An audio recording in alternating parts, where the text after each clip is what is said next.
சில பேர் சார் மத்தவங்க கிட்ட குறை கண்டுபிடிச்சுக்கிட்டே இருப்பாங்க. அவங்க கிட்ட இருக்கக்கூடிய குறைய மறைக்கிறதுக்கு நம்ம கிட்ட ஏதாவது ஒரு குறைய கண்டுபிடிச்சு சொல்லிட்டே இருப்பாங்க. ஒருத்தர் நடந்து போயிட்டே இருந்தான், ஒரு குயில் அழகா கூவுச்சு. நான் சொன்னா உன்னுடைய குரல்லாம் நல்லா தான் இருக்கு, ஆனா நீ கொஞ்சம் கருப்பா இருக்கியே, கொஞ்சம் கலரா இருந்தா நல்லா இருக்கும்னா. அந்த பக்கம் ஒரு மயில் ரொம்ப அழகான வண்ணத்தோட ஆடிட்டு இருந்தது.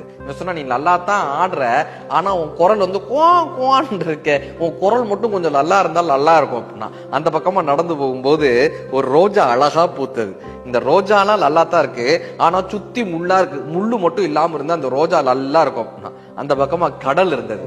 கடல் எவ்வளவு பிரம்மாண்டமா இருக்கு, அதெல்லாம் அழகாத்தான் இருக்கு, ஆனா உப்பு தண்ணியா இருக்கு, நீ மட்டும் கொஞ்சம் உப்பு தண்ணியா இல்லாம நல்ல தண்ணியா இருந்தா நல்லா இருக்கும் அப்படின்னா.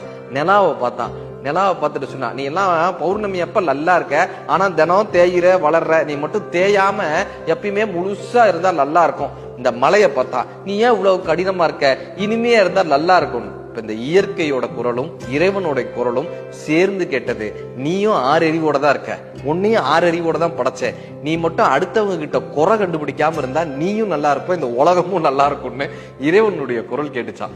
பிறரின் குறைகளை கண்டு கொண்டிருந்தால் அவர்களிடம் அன்பு செலுத்துவதற்கு நேரம் இருக்காதுன்றாங்க அன்னை தெரசா. அப்படி நம்மிடம் யாராவது குறை கண்டுபிடித்தால் அவர்களை விட்டு ஒதுங்கி செல்வது நமக்கும் அழகு. அவர்